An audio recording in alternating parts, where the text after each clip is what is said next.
할렐루야. 오늘도 새날을 주신 하나님을 찬양합니다. 오늘도 말씀으로 시작하는 이 하루, 말씀 충만, 은혜 충만, 성령 충만한 하루가 되시기를 주님의 이름으로 축원합니다. 자, 오늘은 욥기 40장, 41장 두 장을 함께 살필 텐데요. 그 중에 41장 12절 한 절만 봉독해 드립니다. 하나님의 말씀을 경청하시기 바랍니다. 내가 그것의 지체와 그것의 큰 용맹과 늠름한 체구에 대하여 잠잠하지 아니하리라. 아멘. 자, 오늘도 이 말씀을 통해 우리에게 주신 하나님의 음성을 듣게 되길 바랍니다. 38장에서 폭풍우 가운데 나타나신 하나님께서는요, 혼돈과 예측 불가능성으로 가득한 이 무생물의 세계를 다스리시고 통치하시는 하나님이시다라고 말씀을 드렸습니다.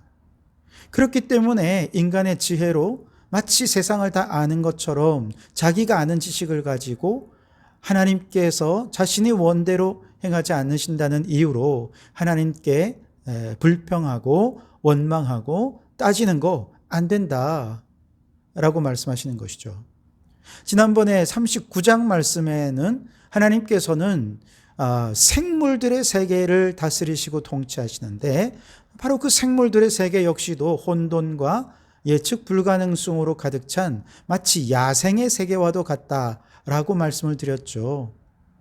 그래서 인간의 힘으로는 다 이해할 수도 없고 저 생물들을 통제할 수도 없는 정말 인간은 연약하고 무지한 존재인데 그럼에도 불구하고 하나님 앞에 나와서 자신의 의를 주장한다? 어불성설이라 계속해서 말씀하고 있는 것입니다.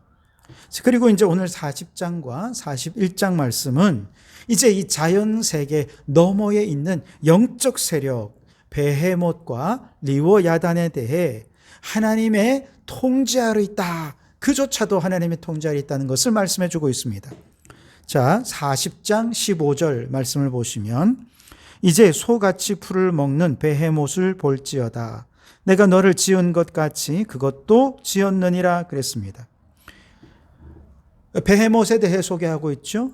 그리고 41장 1절에 보시면 내가 낚시로 리워야단을 끌어낼 수 있겠느냐, 노끈으로 그 혀를 맬 수 있겠느냐라고 하면서 리워야단에 대해 소개를 하고 있어요.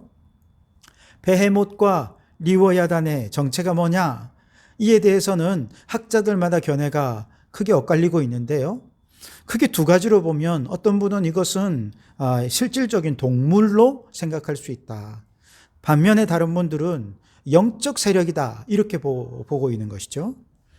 우선 베헤못과 리워야단을 실질적으로 동물로 보는 경우에 보면 베헤못을 하마나 코끼리나 코뿔소라고 해석하기도 하고요. 리워야단을 악어나 혹은 공룡으로 해석하곤 합니다. 그래서 우리 옛날 개역 한글판 성경에는요, 베헤못을 하마로 그리고 리워야단을 악어로 번역해 두었습니다. 근데 이제 이렇게 번역하면 해석이 여러 가지 문제점이 있어서 이걸 이제 개정하면서 히브리어 그냥 그대로 남겨둔 거예요. 어떤 문제가 있을까요? 첫째는 동물들에 대한 묘사가 실질적인 동물로 보면 전혀 맞지 않는 부분들이 있어요. 아주 극단적으로 41장 19절 20절에 보면 그것의 입에서는 횃불이 나오고 불꽃이 튀어나오며 그것의 콧구멍에서는 연기가 나오니 마치 갈대를 태울 때에 솥이 끓는 것 같구나 그랬거든요. 아무리 이것이 비유적인 표현이다라고 한다 하더라도 여러분 리워야단을 악어라고 했을 때 악어의 입에서 불꽃이 나오거나 코에서 연기가 나오거나 그러진 않지 않습니까? 그러니까 동물에 대해서 묘사가 전혀 맞지 않기 때문에 이걸 실질적인 동물로 해석하는 데 문제가 있어요. 또 하나는 하나님께서 40장과 41장에서 베헤못과 리워야단을 등장시키는 목적이 뭐냐? 인간이 정복할 수도 없고 통제할 수 없는 존재들이 바로 이들이다라고 하는 것을 강조하기 위해 얘들을 등장시켰거든요. 그런데 만약에 실제적인 동물이다 이렇게 해석하면 사실 동물 중에 사람들이 길들이지 못하고 또 사람이 통제하지 못하는 그런 동물은 없지요. 베헤못을 하마라고 하고 리워야단을 악어라고 해석한다면 여러분, 이들은 이미 사람에 의해서 정복되어서 저 동물원에서 볼 수도 있고요. 혹은 악어 같은 경우는 생포하거나 죽여서 그 악어 가죽의 경우는 얼마나 비싼 제품으로 가공되어 팔려가고 있습니까? 그런 면에서 리워야단이나 베헤못을 실제적인 동물로 해석할 때 이해하기 어려운 내용들이 많다는 얘기죠. 자, 그렇다면 나머지 하나가 있는데 바로 영적으로 이해하는 거예요. 이것을 영적으로 이해하기 위해서는 베헤못이나 리워야단이란 단어가 다른 성경에서는 어떻게 쓰였는지를 찾아보면 좀 이해하는 데 도움이 될 것 같습니다. 우선 베헤못이라는 단어를 해석하면 짐승인데요.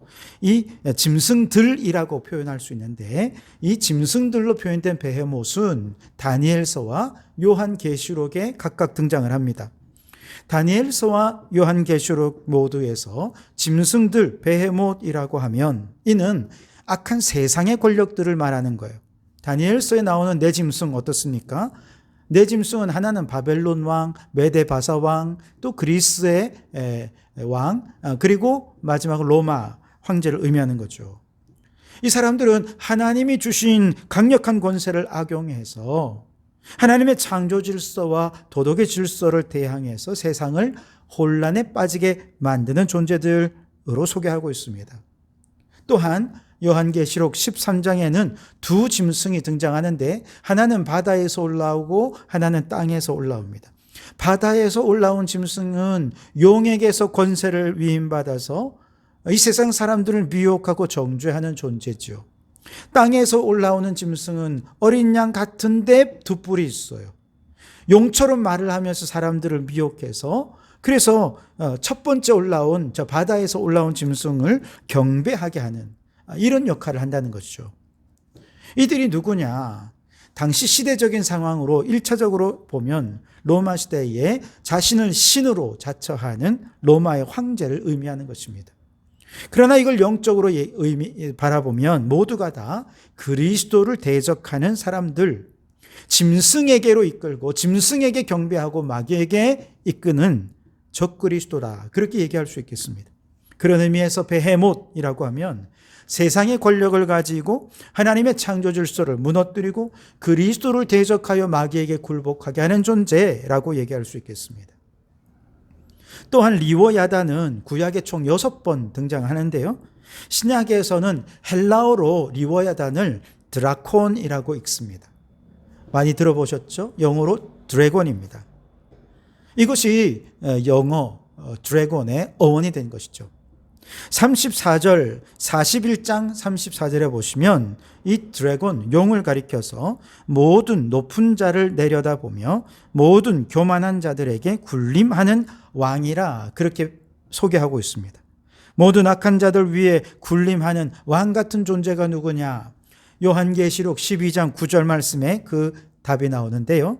큰 용이 내쫓기니 옛뱀 곧 마귀라고도 하고 사탄이라고도 하며 온 천하를 꿰는 자라, 그렇게 말씀하고 있습니다.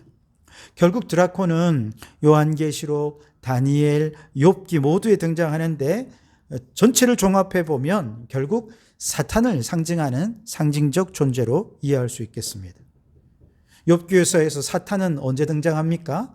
앞부분에 처음 1장과 2장에 등장해서 하나님을 참소하고 하나님께 욥을 참소하고 고발하는 존재로 등장해서 하나님께 도전하면서 욥에게 재앙을 내리는 존재로 등장하죠.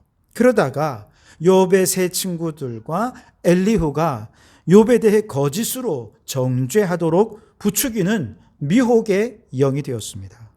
그리고 이제 오늘 마지막에는 그 구체적인 정체가 드러나죠. 이 세상 누구도 맞설 수 없을 정도의 최강의 괴수, 그것이 바로 베헤못과 리워야단이라는 것이죠. 자, 41장 말씀을 보면 하나님이 이 리워야단, 마귀에 대해 심판을 선포하고 계심을 봅니다. 12절, 오늘 우리가 읽은 말씀인데요. 내가 그것의 지체와 그것의 큰 용맹과 늠름한 체구에 대하여 잠잠하지 아니하리라 그랬습니다. 그렇습니다.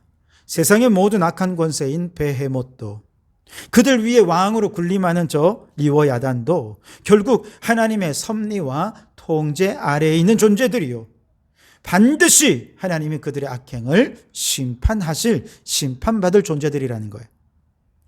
비록 여러분, 우리가 눈앞에 보는 현실은 이 악한 자들이 세상에서 득세합니다. 세상에서 저들로 인해 수많은 재앙이 발생하게 되고, 사람들은 이로 인해 그들을 두려워하고 공포심에 빠지게 만들죠. 그래서 그 공포심을 이용해서 그 사탄의 발 아래 복종하고 사탄에게 경배하도록 하는 것이 우리가 눈으로 바라보는 현실이라 할지라도, 이것을 보았을 때 인간의 지혜로는 다 이해할 수가 없죠. 왜 이런 일들이 일어나는지 이해할 수도 없고, 그들을 상대하여 굽어진 공의를 바로잡거나 무너진 세상을 일으켜 세울 능력이 없어서 욥처럼 하나님께, 하나님, 이 세상 어떻게 이럴 수 있습니까? 하나님은 어디 계십니까? 따지고 대들지만 사실은 그 모든 혼란과 불의조차도 하나님의 통제 아래에 있다는 것입니다. 그렇기 때문에 창조주 하나님 앞에서 하나님께 따져들며 입을 놀려서는 안 돼요.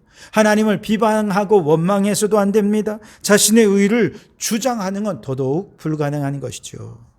왜냐, 내가 의롭다고 생각하며 행한 일들이 오히려 하나님을 대적하는 리워 야단의 공격의 수단이 될 수 있기 때문이지요. 그러나 결국 이처럼 최강괴수인 베헤못과 최강괴수인 리워 야단이 가져오는 모든 위협과 세상에서 몰아치는 죄악의 성난 풍파 앞에서 하나님은 뭐라고 말씀하십니까? 내가 잠잠하지 아니하리라 라고 말씀하십니다. 그러므로 우리는 절대로 눈앞에 보이는 것이 전부라고 생각해서는 안 됩니다. 눈앞에 보이는 현실을 인간의 좁은 소견으로 단정지어서도 안 됩니다. 이건 인과응보야, 이건 권선징악이야, 그러면서 극히 주관적이고 단편적인 이해만 가지고 마치 자신이 하나님의 섭리를 다 이해하기나 한 것처럼 단정적으로 사람들을 비난하고 정죄한다면 하나님이 결코 기뻐하지 않으신다는 것이죠. 두 번째로, 말세가 되면 점점 우리는 사탄과 그의 세력들을 직접적으로 더 피부가 와닿게 경험하게 될 것입니다. 속수무책으로 당하고 예수님을 믿는다는 이유만으로 박해와 핍박을 받을 수 있을 겁니다. 그때에 우리 성도들은 어떻게 해야 합니까? 이 모든 것이 다 하나님의 통제 아래 있음을 믿고, 그리고 마지막에 모든 악한 세력들은 하나님 반드시 심판하실 것을 확신하며 끝까지 믿음을 지키는 자들이 되어야 하겠습니다. 여러분, 오늘 우리가 겪는 눈앞에 있는 모든 혼란, 예측 불가능성, 이 모든 것이 다 하나님의 통제와 섭리 아래 있음을 믿으시기 바랍니다. 결국 하나님께서 저 악한 세력들 반드시 잠잠하지 않으시고 심판하실 것을 믿고 끝까지 믿음의 승리자로 살아가시는 우리 성도들이 되시기를 주님의 이름으로 축원합니다. 기도하겠습니다. 오 하나님, 자연세계 너머에 저 베헤못과 리워 야단조차 하나님의 섭리 아래에 있음을 깨닫게 해주시니 감사합니다.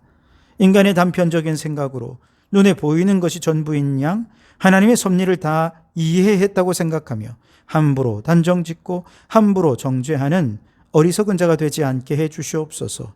말세가 될수록 저 베헤못과 리워 야단의 공격으로 믿음 안에 살기가 점점 힘들어지겠지만 하나님의 최후 심판을 믿고 끝까지 믿음을 지켜내는 저희들이 되게 해 주시옵소서. 예수님 이름으로 기도하옵나이다. 아멘.